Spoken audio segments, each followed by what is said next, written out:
నమస్కారం. ప్రస్తుతం మనతో పాటు ఇస్కాన్ టెంపుల్ నుంచి ప్రణవానంద ప్రభుజీ ఉన్నారు.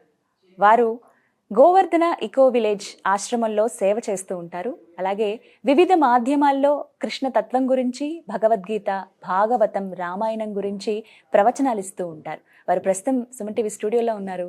వారితో మాట్లాడదాం. ప్రభుజీ నమస్కారం అండి. హరే కృష్ణ. నమస్కారం అండి. గురుగారు, నేను వింటాను, దేవుడికి దగ్గరగా ఉంటే మనకి ఏ కష్టాలు రావు, అన్ని సుఖాలే ఉంటాయి, ప్రశాంతంగా మనం బతకగలము అని అంటారు. కానీ ఎక్కువగా దైవ చింతన ఎక్కువగా ఉన్నవాళ్ళు, దేవుడికి అతి దగ్గరగా ఉండేవాళ్ళు, వాళ్ళు బాధలు పడుతున్నారు, వాళ్ళు కష్టాలు పడుతున్నారు. మరి ఎందుకు దేవుడు అలా చేస్తున్నాడు? కృష్ణయ్య వాళ్ళందరినీ చూడడా అని అనిపిస్తుంది. దీనికి సమాధానం మీకు విషయం చెప్తాను. భగవంతుడికి అత్యంత ప్రియమైన భక్తులు పాండవులు. అవునా? మీ అందరికీ తెలిసే ఉంటుంది కదా. పాండవులు ఎన్ని కష్టాలు పడ్డారండి. చిన్నప్పుడే భీముడికి విషం పెట్టేశారు. దాని తర్వాత లాక్షాగ్రహాన్ని దహనం చేయించేశారు. ఆ జూదంలో పరాస్త్రం చేయించి అరణ్యవాసాన్ని పంపించేశారు, అజ్ఞాతవాసాన్ని పంపించేశారు. 5 ఊళ్ళు ఇవ్వండి అన్నా సరే మేము ఇవ్వం అని ఇంత పెద్ద యుద్ధం వచ్చింది. ద్రౌపదీదేవిని నిండు సభలో అవమానం చేశారు. ఇన్ని కష్టాలు వాళ్ళందరికీ వచ్చాయి. కాబట్టి భగవద్భక్తులకి కష్టాలు రావు అని ఎక్కడ ఉండదండి. ఇది చాలా పెద్ద అబద్ధం ఎవరైనా చెప్తే. భగవద్భక్తులకి కష్టాల నుంచి బయటికి వచ్చే ధైర్యాన్ని భగవంతుడు ఇస్తాడు. ఎన్ని కష్టాలు వచ్చినా సరే పాండవులకి వాళ్ళకి ఒకటే ఒక ధైర్యం ఏంటో తెలుసా? కృష్ణుడు మాతో ఉన్నాడు అనే ధైర్యాన్ని కలిగించేది భగవద్భక్తి. ధైర్యం ఇస్తుంది. ఏ సమస్యనైనా ఈ ప్రపంచంలో దాటడానికి ధైర్యం స్వామి మనతోటి ఇస్తాడనమాట. కాబట్టి ఇది భగవంతుడు చేసేది. కానీ అలా అని అందరు ఆయనను ఆశ్రయించిన వాళ్ళందరినీ మొత్తం చట్నీ చేయడానికి కష్టాలు ఇస్తూ ఉండరు. ఇప్పుడు చూడండి, ఒక సింపుల్ విషయం ఏంటి అని అంటే, మన కర్మ మనం అనుభవించాల్సింది. Every action has equal and opposite reaction. మీరు అందరు చదివే ఉంటారు కదా. ఇదే కర్మ సిద్ధాంతం. దీని నుంచి బయటపడలేరు. మరి భగవంతుని ఎందుకు ఆశ్రయించాలి? కష్టాల నుంచి బయటపడడానికి కాదండి, భగవంతుని ఆశ్రయించడానికి. ఆ ధైర్యం ఎక్కడున్నా సరే. మీకు ఆశ్చర్యమైన విషయం చెప్పనా? ఇన్ని కష్టాలు తీరిపోయాక యుధిష్ఠిరుడు హస్తినాపుర సామ్రాజ్యానికి రాజయ్యాక కృష్ణుడు బయలుదేరి ద్వారకకి వెళ్తూ ఉంటే కుంతీదేవి వచ్చి ఏమంటుంది తెలుసా? అయ్యా, నాకు ఇంకా ఇంకా కష్టాలు ఇవ్వు నాకు జీవితాలు. అదేంటి అని అంటే కృష్ణుడు ఆశ్చర్యంతో చూస్తున్నాడు అనమాట. ఏంటి కుంతీదేవి అడుగుతుంది? ఎందుకంటే కష్టాలలో నువ్వు మాకు చాలా గుర్తొస్తావు.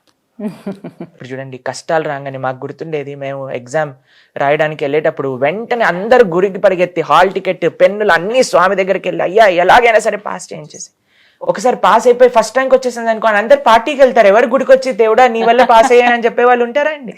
ఇది సత్యం. అయితే కుంతీదేవి అంటుంది, నాకు జీవితంలో కష్టాలే ఇవ్వు కృష్ణ, ఎందుకంటే కష్టాలలో నిన్నే గుర్తు తెచ్చుకుంటూ ఉన్నావు, అది మాకు కావాలి. నిజమైన సుఖం ఏంటి అని అంటే కృష్ణుడిని స్మరించటం. నిజమైన దుఃఖం ఏంటి అంటే భగవంతుడి స్మరణలోకి రాకపోవటం. ఇది నిజమైన, అది తెలుసుకోవాలి ఖచ్చితంగా ప్రతి ఒక్కరు. మనం భగవంతుడికి అతి దగ్గరగా ఉన్నాము అనడానికి ఏమైనా సంకేతాలు ఉంటాయండి? అది మనల్ని మనం చూసి గుర్తుపట్టగలమా? తెలుస్తుందా ఒక వ్యక్తిని చూసి? ఉదాహరణకి నేను ఒక వ్యక్తిని చూసినప్పుడు వీరు భగవంతుడికి చాలా దగ్గరగా ఉన్నారు, అలా ఉండాలి మనం అని ఎప్పుడు అనిపిస్తుంది? చాలా మంచి ప్రశ్న మీరు అడిగింది.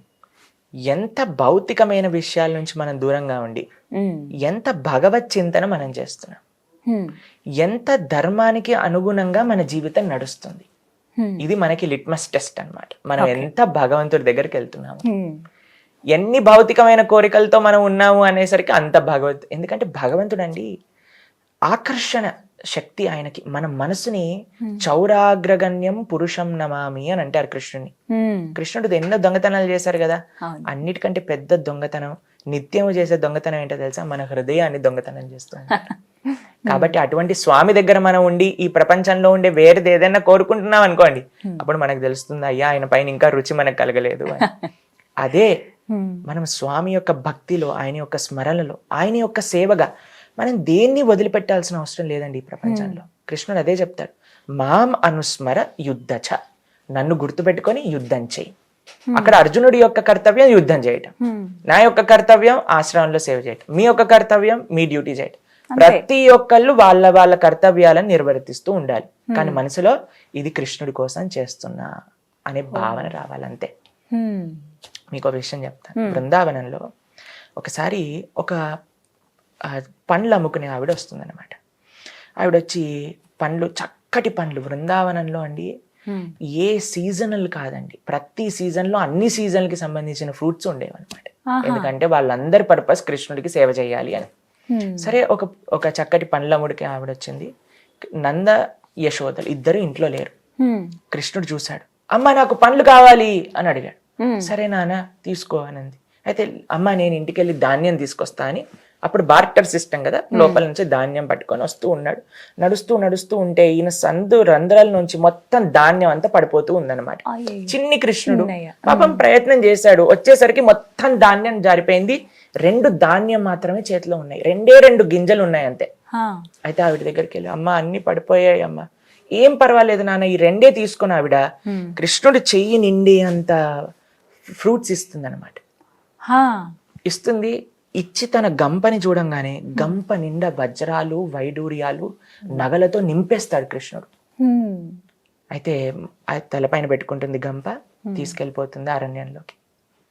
అరణ్యంలోకి తీసుకెళ్ళిపోయి ఏం చేస్తుంది తెలుసా, మొత్తం ఈ నగలన్నింటి కూడా కింద పడేస్తుంది. పడేసి మళ్ళీ ఫ్రూట్స్ తో నింపేసుకుంటుంది. మళ్ళీ బృందావనానికి వెళ్తుంది.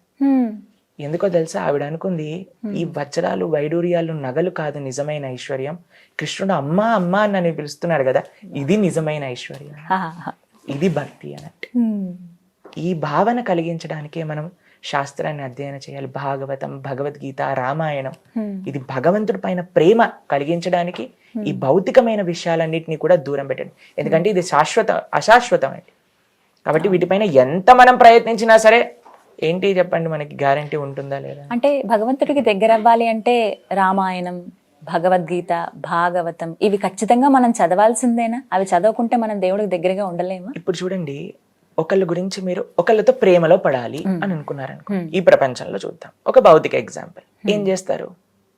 వారి గురించి తెలుసుకోవాలనుకుంటాం. ఎక్కడున్నారు అలానే ఎప్పుడు నిరంతరం ఫోన్ లో ఉంటాం. మేము ఇంజనీరింగ్ చదివేటప్పుడు చూస్తాం అనమాట, రాతంతా ఫోన్ లో మాట్లాడుతుండేవారు. ఏంట్రా ఏం మాట్లాడుతావు అంటే, నీకు తెలియదులే ఇది వేరే లోకంలే అని అంటూ ఉండేవారు అనమాట నాతో పాటు.